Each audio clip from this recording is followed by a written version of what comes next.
باشمهندس يوسف، ممكن تدينا شويه معلومات كده عن المنجم السكري؟ انتوا انتاجكم قد ايه العام ده؟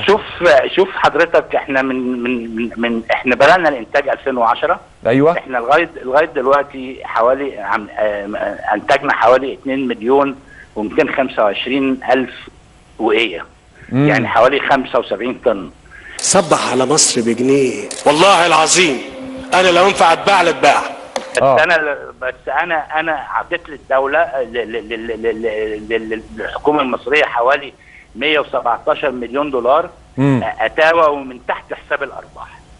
تمام. حضرتك للمواطنين اللي ورجال الاعمال والمستثمرين، من فضلكم اقفوا جنب بلدكم مصر، اقفوا جنب بلدكم مصر 6 شهور بس. دافعين حوالي بندفع حوالي دافعين حوالي تأمينات وضرائب للخزانة المصرية حوالي 330 مليون جنيه. بندفع حوالي ضرائب حوالي 4.5 مليون جنيه على العمالة اللي عندنا.